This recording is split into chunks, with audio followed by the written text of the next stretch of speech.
കരിനീല കണ്ണുള്ള പെണ്ണ്, മഴവില്ലിൻ ചിറകുള്ള പെണ്ണ്,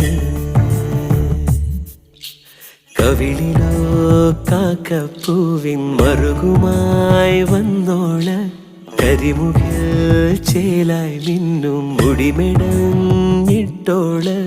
കണ്ണിനാൽ നെഞ്ചിനകത്തായി അന്നൊരിക്കലമ്പ് നെയ്തതെന്താണ്,